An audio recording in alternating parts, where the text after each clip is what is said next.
Hello and welcome back to all round teaching. हम जो series चला रहे 500 प्लस एमसीक्यूज़ की specialisation for female supervisor social welfare department, जिसका एग्ज़ाम कुछ ही दिनों में होने जा रहा है, उसके लिए जो सीरीज़ हमने शुरू की है उसमें हमने ऑलरेडी मोर देन 120 क्वेश्चंस को डिस्कस किया है और आज की क्लास में हम उससे आगे बढ़ेंगे और बाकी जितने भी इंपॉर्टेंट क्वेश्चंस हैं उनको हम डिस्कस करेंगे ताकि एग्ज़ाम से पहले पहले हमारी ये पूरी सीरीज़ कंप्लीट हो और पूरे क्वेश्चंस हमारे कंप्लीट हो ताकि कल को एग्ज़ाम में आपको इनमें से एटलीस्ट 60 क्वेश्चन जो स्पेशलाइजेशन के हैं वो आपको एज इट इज़ दिखने चाहिए। So let's start our class. सबसे पहले जो इसमें 40 इस वाले पार्ट में पार्ट 2 के जो पहले 40 क्वेश्चन हैं उनको हमने ऑलरेडी डिस्कस किया है। आज हम 41 से आगे चलेंगे। So let's move directly to question number 41। Here is the question number 41। One second.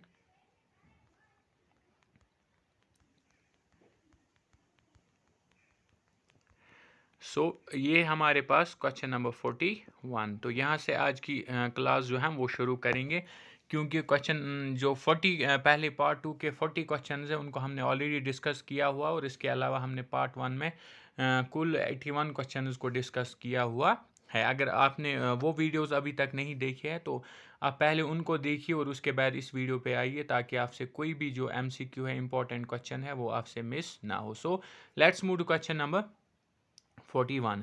Question number 41 है हमारे पास। According to AR Desai the ruler class system consists of. AR Desai के हिसाब से रूलर क्लास सिस्टम में कौन कौन से आते हैं, यानी कौन कौन सा क्लास आता है।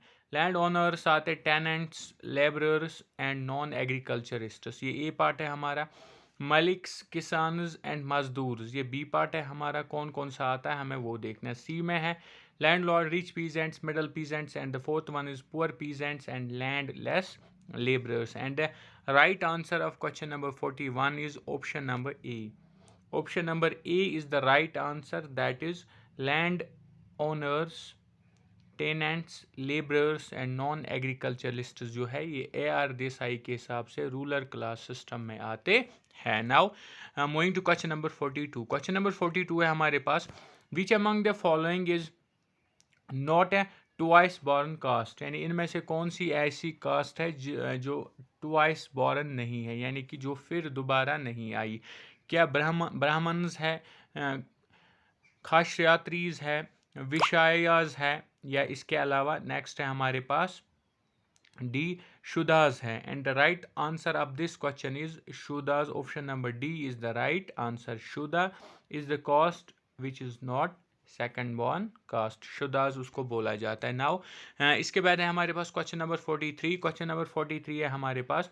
Hindus can seek divorce under Hindu marriage act of, यानी जो हिंदू कास्ट के, हिंदू रिलीजन के लोग हैं वो डाइवोर्स के लिए जा सकते हैं। हिंदू मैरिज एक्ट है जिसके हिसाब से वो डाइवोर्स करते हैं, तो वो एक्ट जो है कब आया था, ये हमारे पास question number 43। And the right answer of this question is option number 3, 1955 is the right answer. Hindu marriage act जो है वो 1955 में आया है और उसके हिसाब से जो हिंदूज है वो डाइवोर्स के लिए जा सकते हैं। Now move to question number 44। Question number 44 है हमारे पास।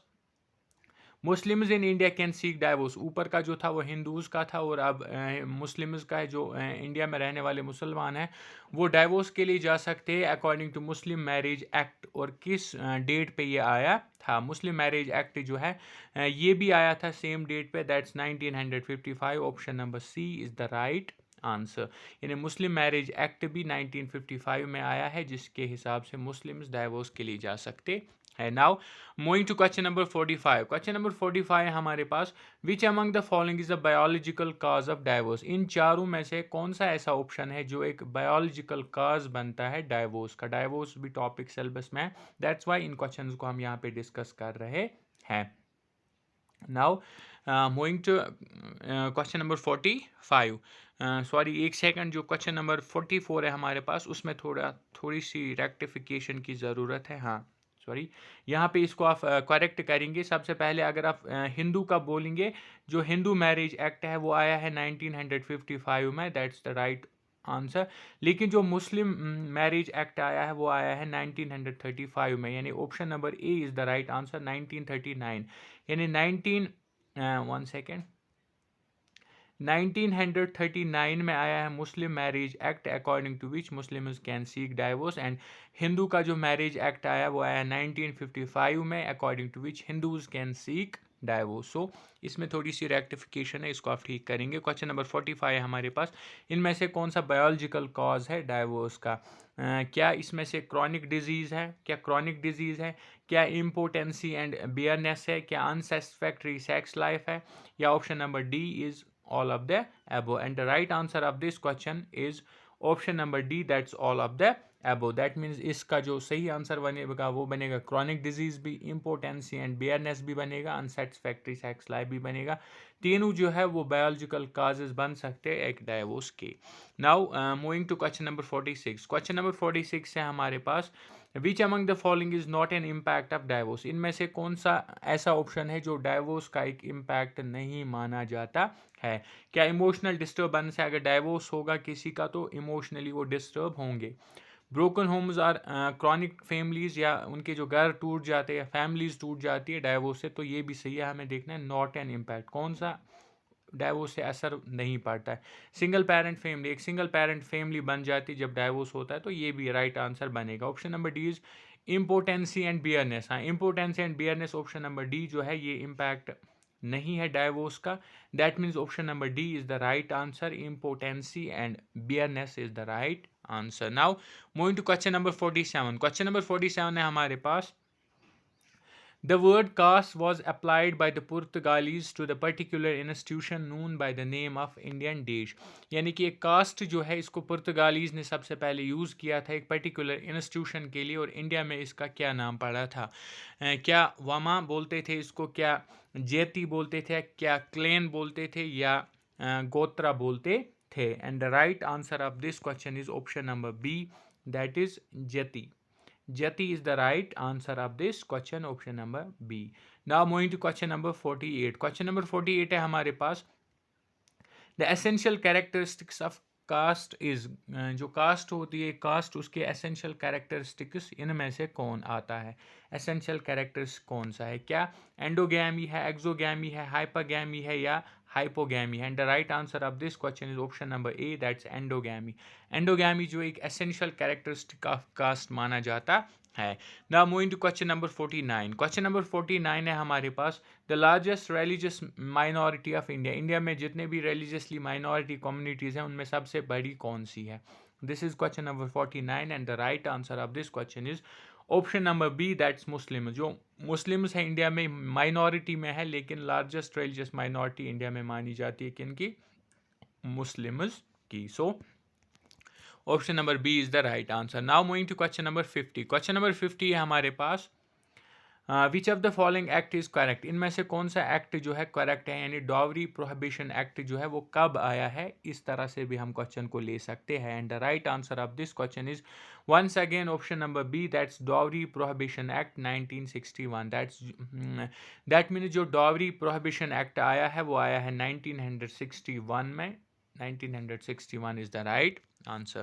Now moving to question number 51. Question number 51 है हमारे पास, polygamy is a term which covers both. यानी पॉलीगेमी एक टर्म है जिसमें कौन कौन सी चीज़ आती है वो हमें देखना है। यानी पॉलीगैमी में कौन कौन सी चीज़ आती है, किस चीज़ को कवर करती है? Polygamy and polygynandry, polygyny and monogamy, polyandry and monogamy, या none of the above. And the right answer of this question is option number A, that is polygyny and polygynandry. Polygyny and polygynandry is the right answer of this question. Now moving to question number 52. 52 sorry 51 दो बार आया तो हम इसको 52 मान के चल सकते हैं। ऑप्शन क्वेश्चन नंबर 52 है हमारे पास, elementary system of marriage is characterised by. जो एलिमेंट्री सिस्टम ऑफ मैरिज है इसको इसका कैरेक्टरिस्टिक क्या है? इन चारों में से इसका सही कैरेक्टरिस्टिक क्या है? And the right answer of this question is option number A, that is endogamous marriage. Endogamous marriage is the right answer of this question. Now moving to question number 53 या 52 भी मान के चलो आप, 52 पे दो आए, अकॉर्डिंगली आप सीरियल को एडजस्ट कर लेंगे।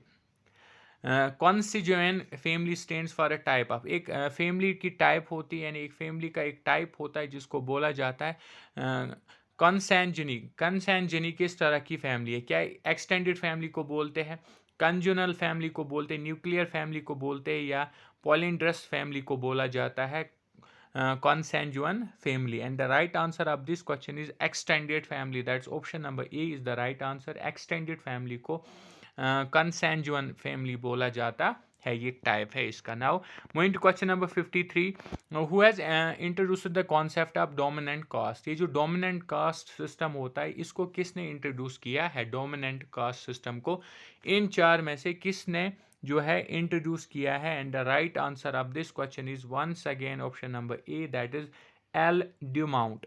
एल ड्यूमाउंट ने जो है डोमिनेंट कास्ट कॉन्सेप्ट को इंट्रोड्यूस किया है. Now moving to question number 54. Question number 54 है हमारे पास, M N Srinivas calls the interdependence among castes as, यानी कि जो एम एन श्रीनिवास है उसने बोला जो कास्ट्स के दरमियान इंटरडिपेंडेंस होती है उसको हम क्या बोलेंगे? उसको एम एन श्रीनिवास ने क्या बोला है वो हमें देखना है. और अगर हम इसके राइट आंसर की बात करें, राइट आंसर है इसका vertical unity.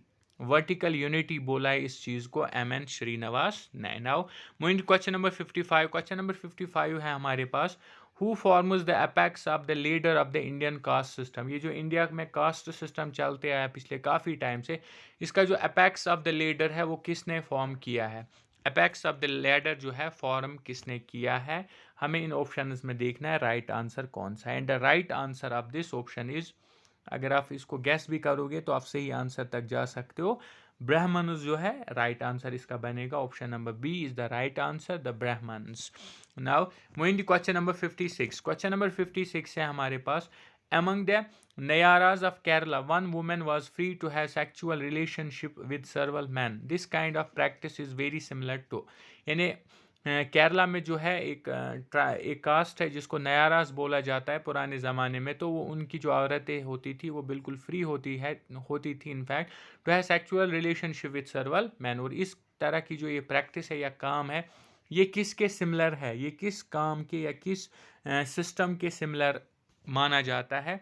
Right answer is option number A, non fraternal polyandry. Non fraternal polyandry से ये जो प्रैक्टिस है सिमिलर है. So option number A is the right answer. Now moving to question number 57. Question number 57 है हमारे पास, polyandry is the form of marriage which implies. Polyandry किस तरह की मैरिज है, किस तरह की शादी को बोलते हैं? इसमें क्या होता है, इसमें कौन सी चीज़ होती है, किस तरह की शादी होती है? अगर हम इसके राइट आंसर की बात करें तो वो है वन वुमेन कैरिंग सर्वल मैन, क्या ये है? One women has one husband, क्या ये है? One women marriage one man and his brothers, क्या ये है? One women living temporary with the man. अगर हम राइट आंसर की बात करें, राइट आंसर इसका है option number C, that's one women marrying one man and his brothers. इसको बोला जाता है पॉलेंड्री. पॉलेंड्री ये मैरिज है जिसमें one women marrying one man and his brothers. So option number C is the right answer. Now 58 question number 58 है हमारे पास, which of the following is not an attribute of caste? इनमें से कौन सा ऑप्शन कास्ट का attribute नहीं माना जाता है? And the right answer is fair complexion. Fair complexion, option number C is the right answer. Now moving to question number 59. Question number 59 है हमारे पास, इन hypogamous marriage in Hindu society exogamous principles are relaxed. Which one of the following exogamy is practiced? यानी कि जो hypogamy marriage Hindu society में India में होती है उसमें जो है एक्सोगैमियस प्रिंसिपलों को नहीं लिया जाता, उनको छोड़ दिया जाता है. और हमें बोलना है इनमें से एक्सोगैमी प्रैक्टिस कौन सी है? Which one of the following exogamies, यानी एक्सोगैमी की कौन सी प्रैक्टिस को किया जाता है hypogamous marriage in Hindu society? Out of the 4 options हमें देखना है राइट जो है राइट ऑप्शन कौन सा है. और अगर हम सीधे राइट आंसर पे ही चले तो राइट आंसर इस क्वेश्चन का option number B, that is marriage of a women of upper caste to a man of lower caste. यानी जब अपर कास्ट की एक वुमेन जो है लोअर कास्ट मैन से शादी करती है तो वो जो है एक्सोगैमी का एक यहाँ पे प्रैक्टिस, एक प्रिंसिपल प्रैक्टिस किया जाता हैं. So this was question number 59. Now moving to question number 60. Question number 60 हमारे पास, who has divided family function into 6 categories, affectional, economic, recreational, religious and educational. किस फिलोसफर ने जो फैमिली है उसको डिवाइड किया है 6 कैटेगरीज में, और ये है उन 6 कैटेगरीज के नाम, affectional, economic, recreational, religious and educational. Question इस तरह से भी बन सकता है कि इनमें से जो है आप बोलिए फैमिली फंक्शन के जो 6 कैटेगरीज इस फिलोसफर ने दिए वो कौन कौन से है. तो यहाँ से 2 क्वेश्चंस भी आ सकते हैं. और अगर हम बात करें फिलोसफर की, किस फिलोसफर ने ये दिया है, तो राइट आंसर इस क्वेश्चन का बनेगा option number B, that is Ogburn and Nimkov. Ogburn and Nimkov is the right answer. That's option number B. Now, moving to question number 61. Question number 61 है हमारे पास, family is primary instituting which among the following is not a secondary institution. या family जो है इसको एक society में, एक state में, एक कंट्री में फैमिली को एक प्राइमरी इंस्टीट्यूशन माना जाता है. तो हमें बोलना है इनमें से सेकेंडरी इंस्टीट्यूशन कौन सा नहीं है. यानी कि 3 सेकेंडरी इंस्टीट्यूशन नीचे दिए हुए हैं, हमें बोलना है कौन सा नहीं है. ये हमारे पास question number 61 and the right answer of this question is option number D, that's education. Education is the right answer, option number D. Education जो है ये एक सेकेंडरी इंस्टीट्यूशन नहीं है बल्कि एक प्राइमरी इंस्टीट्यूशन माना जाता है. Now moving to question number 62. Question number 62 है हमारे पास, a nuclear family consisting of self spouse and childrens is called. यानी एक ऐसी न्यूक्लियर फैमिली जिसमें एक बंदा होता है, यानी फादर, उसकी वाइफ स्पॉन्स होती है और चिल्ड्रंस और उनके बच्चे होते, इस तरह की फैमिली को हम क्या बोलते हैं. अगर हम इसके राइट आंसर की बात करें तो राइट आंसर है option number B, family of procreation.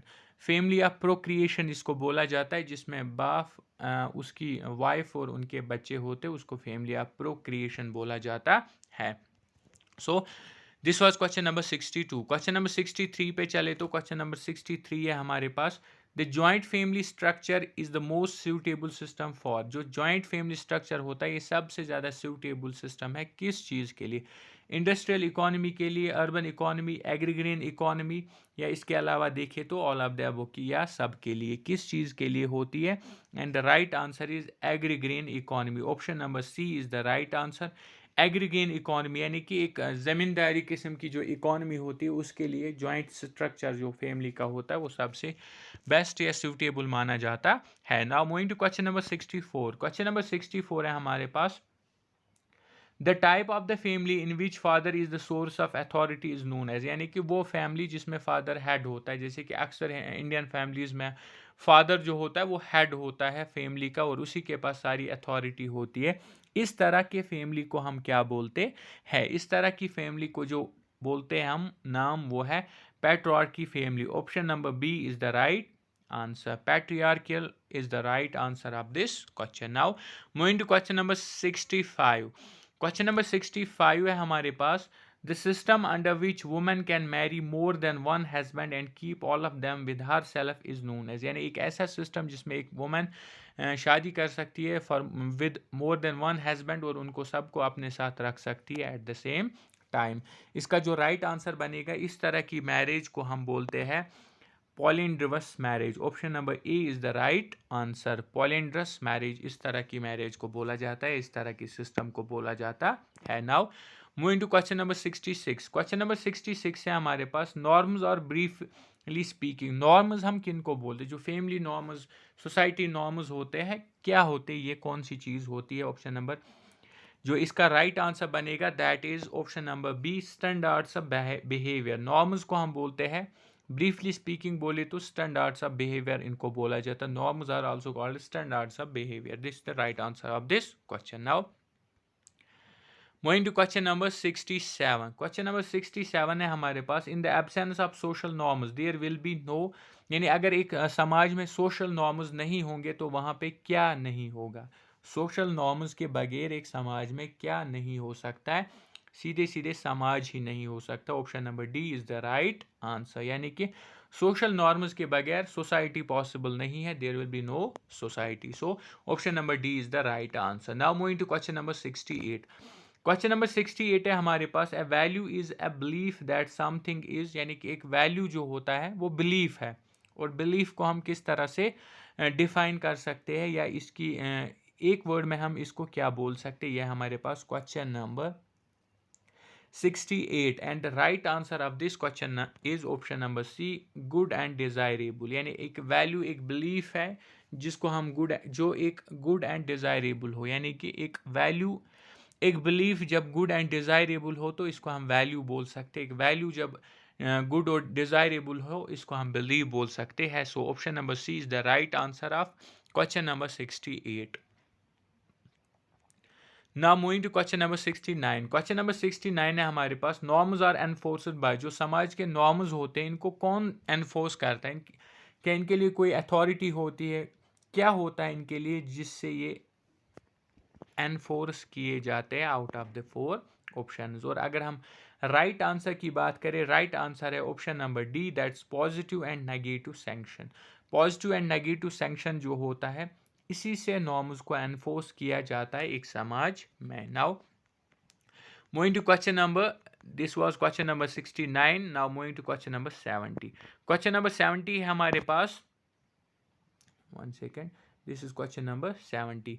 which book is considered to be the bible of sociology? किस बुक को माना जाता है बाइबल ऑफ सोशोलॉजी, किस किताब को बोलते हैं? Folkways, mind and society, sociological tradition और masters of sociology. And the right answer of this question is option number A, folkways. Folkways को बोला जाता है बाइबल ऑफ सोशोलॉजी, फॉकवेज को बोला जाता है Bible of sociology. Now moving to question number 71। Question number 71 है हमारे पास, the book folkways was written in the year. यही जो बुक है फॉकवेज जिसको बोला जाता है बाइबल ऑफ द सोशोलॉजी, इसको कब लिखा गया?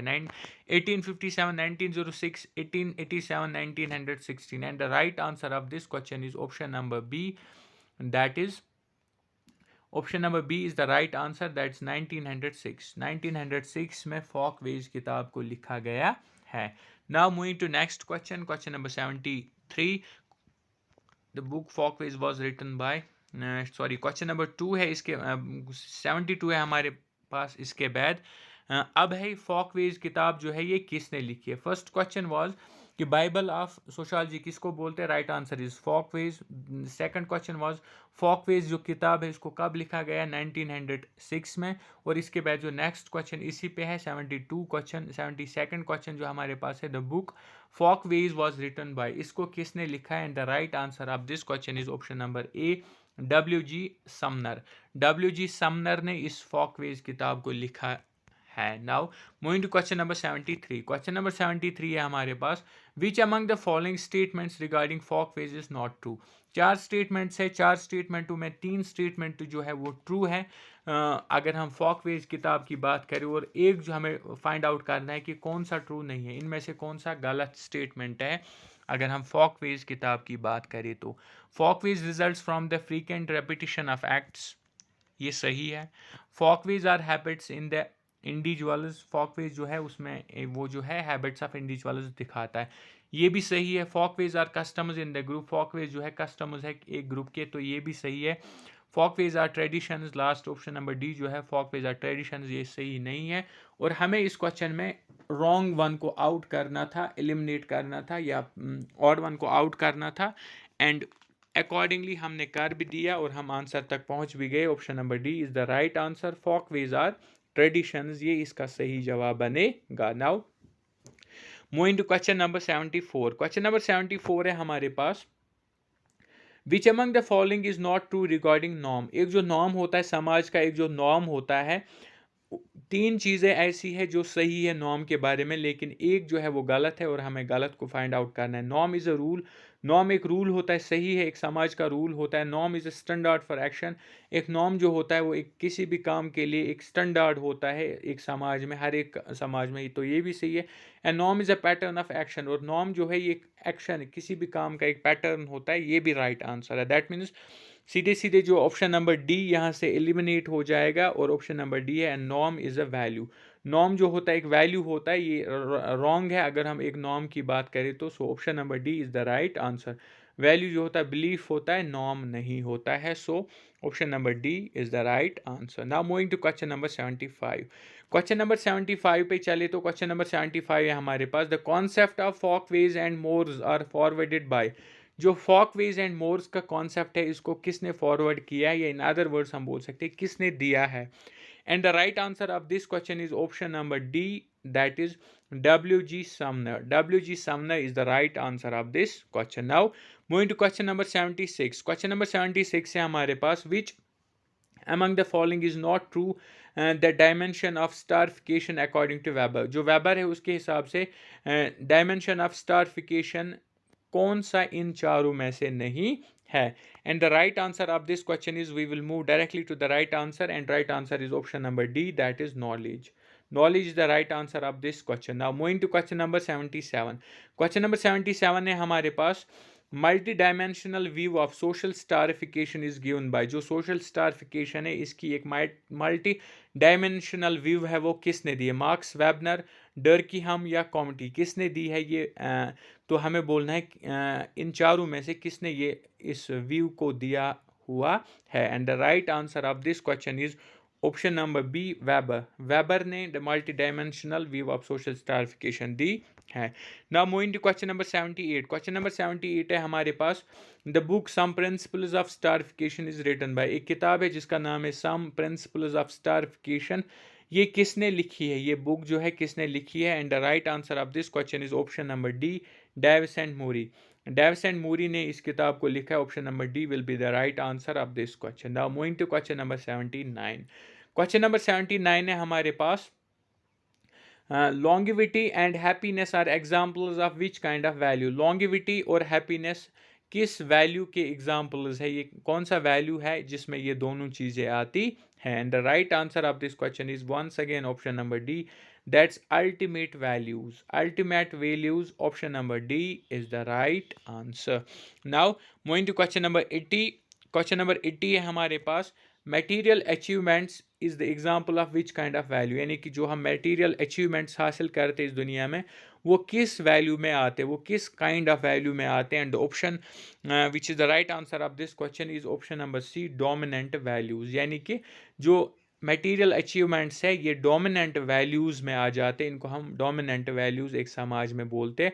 और जो खुशी और लॉन्गिविटी होती है एक माहौल में या एक इंसान एक फैमिली के पास, तो वो जो है अल्टीमेट वैल्यूज़ में आ जाता है. Now the last question of today's class is question number 81, and that is primary kin of primary kin is हुआ. यानी कि जो हमारा प्राइमरी किन होता है और उसका जो प्राइमरी किन होता है वो हमारा क्या होता है.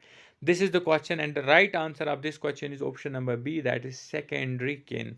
ये याद रखना है, प्राइमरी किन जब दो बार हो तो जो बनेगा रिजल्ट वो आएगा सेकेंडरी किन. इस चीज़ को याद रखना है, काफ़ी इंपॉर्टेंट क्वेश्चन एग्जाम में देखने को मिल सकता है.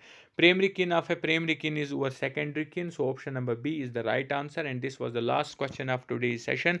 एंड आई होप कि आपको मज़ा आया होगा ये सारे क्वेश्चंस देख के, इंपॉर्टेंट क्वेश्चंस देख के, और ये क्वेश्चन जो है आपको कल एग्जाम में एज इट इज़ दिखेंगे. सो इनको एक एक करके आप अच्छे से देखिए, ज़रूरत पड़े तो इनको नोट डाउन करके रखिए ताकि आप इनको अच्छे से याद कर पाओ, अच्छे से आपके दिमाग में रहे, और जब कल को एग्ज़ाम में आपको सेम क्वेश्चन दिखे आप आराम से इसको आंसर कर पाओ. सो this was all for today. Thank you. Do subscribe all round teaching, like and share also. Thank you.